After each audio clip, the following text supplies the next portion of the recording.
things that happens when you become focused on runs and skipping days and how to get back into your practice is that you become aware of the difficulties of returning to practice after you stop.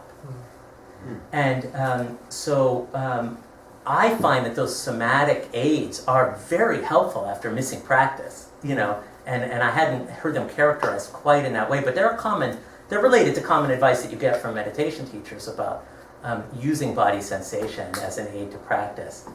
And I think those are powerful tools, especially at these levels of, well, you called it beginners, but of course we are constantly having to re-begin, you know? Yeah. So then the tools become, if you do have to begin again, which I do once a week, the tools are really useful, yeah. Yeah. Yeah, so you kind of mentioned keeping track of the longest run and things like this, and yeah. it reminded me a little bit of gamification. Yeah. So my question was kind of for you personally, how much is too much? I mean, do you want, you know, monk points when you do well? Absolutely not. For me, no. Gamification could mean a couple of different things. You know, there's a whole list of things you could put. You could say, well, you have to have them all, or you have to have 5 of them, or whatever, to be gamified in that sense.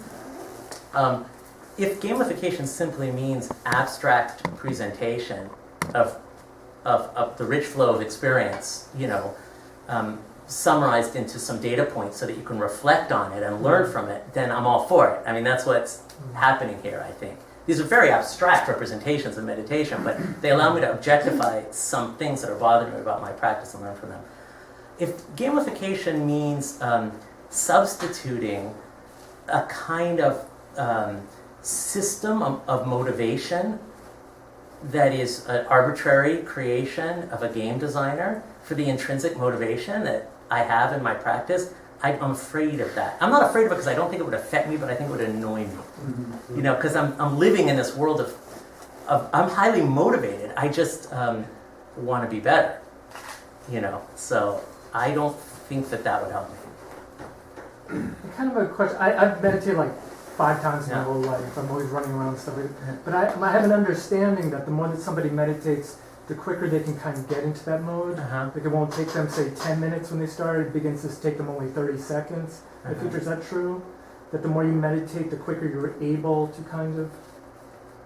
There's an immense, in my experience, there's an immense variation in the way that it feels. I'd be interested to know what my brain is but I'm just saying, doing. But I couldn't say. I couldn't say for sure. I know that, you know, like some things that happen in meditation that don't really feel like you're meditating, they feel like you're suffering or something, are you get physical pain, say for instance in your legs, or you feel very anxious about something that you have to do, and you don't want to keep sitting there because you want to go take care of this problem. That's why I don't do it. Yeah. So those are all things that they don't feel like you're really meditating. They feel like you're sitting there suffering, you know, or, you know, waiting to go do something else or to make a certain pain in your body go away. But it often also happens that stops very suddenly. And suddenly you are meditating, you know, and then it stops again, you know. And so in my practice, I'm not a Tibetan monk in the sense that I, you know, sit for days, and I'm sure that they do lose their selves. You know, for me, it's more of a very varied range of experiences that include getting into it, getting out of it, getting into it. Yeah. Let's wrap things up here. Thank you so much. Yeah, thank you.